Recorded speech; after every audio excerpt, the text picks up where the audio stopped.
Hey everyone, welcome back. This is my review of Yona of the Dawn, episode 5. Whoa. The end of this episode. Major fucking personality change in terms of Yona's character, okay? Major. Like, I don't think it was abrupt either. I think it had the proper pacing as to actually how her personality changed, because she's finally starting to mature and realize that, basically Suwon and the Fire Tribe has to be brought down, especially Suwon. And although when she finally comes time to kill him, will she be able to lay the finishing blow? Not yet, I don't think, but by the time that time comes, she might be able to by then, because remember, this is going to be 24 episodes long. So she's got plenty of time to not only get strong enough to do it, but also get mature enough to be able to do it, you know what I mean? But either way, the ending was really fucking good, and apparently Hawk is poisoned. The arrow that struck Hawk in the back is poison, and I have conflicted feelings about this, because it's like, okay, so it's poison, but I don't really see how he could die, because as far as I recall, from what I recall, Hawk was actually, I think, one of the 5 generals that was accompanying Yona during the brief time skip at the end of the first episode. I'm pretty sure that he was. I could be wrong about that, though. He may not have been one of them, so if that's the case, then Hawk very well could die. And if he died, at this point, because Yona's obviously falling in love with him. Like, if that wasn't hinted enough in this episode and that he's in love with her, then yeah. But if Hawk died right in front of her, right here, especially at this point, that would not only scar her for life, but that would drastically change her fucking personality. Okay, so if that happens, then yeah. I mean, I'm not saying I necessarily want that to happen, because I really like Hawk as a character, okay? But if that happened, we'll see major changes in Yona's personality, okay? Major changes in her personality. But either way, though, other than that, we at the end of the episode, when Yona finally started getting all serious and started to mature a bit, she confronted that one guy from the Fire Tribe, who I believe was the guy in episode like 1 or 2, back at the castle, who was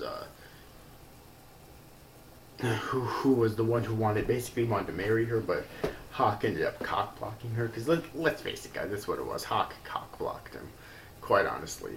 I mean, not like she wanted to marry him, so I think she was glad, but still. So, and this guy is trying to act all like sweet and innocent towards Yona, and she's not buying it one bit, because he knows everything that Suwon was doing, and he's helping him. So of course, she's not gonna buy his bullshit, okay? So I'm really glad that she's not that dumb. And one thing I'm also really glad about here is that we don't have to spend half the fucking series with Yona acting like a little bitch, okay? Like, I know it sounds harsh, but I'm really glad that we don't. I'm really glad that she's at least starting to mature a bit. Granted, I do have a feeling her full development's still going to be like gradual and whatnot, okay?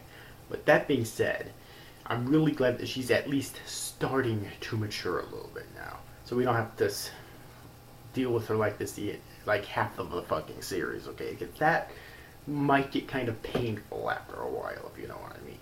So anyways, other than that, the action scenes in this episode were great as always. Watching Hawk single-handedly take down all of those like Fire Tribe guys while being wounded from an arrow and being poisoned was so fucking awesome. It was so fucking awesome. Seriously, Hawk is like that one Fire Tribe guy said in this episode, Hawk is a dangerous man. He's so fucking badass, okay?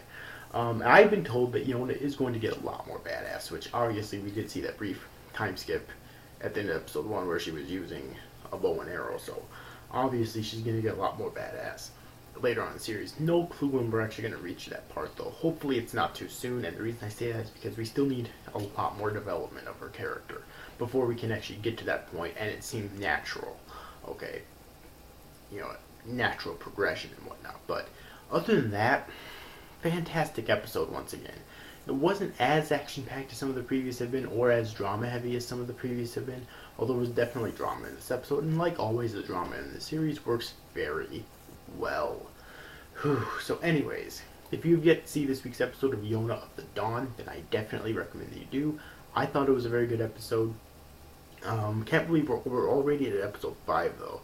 Well, obviously we're not even close to halfway through the series yet, but still, I can't believe we're already at episode 5. That's crazy. It seems like just yesterday the series started, honestly. So anyways, overall, hope you enjoyed this review, guys. See you guys. Thank you for watching. Bye-bye.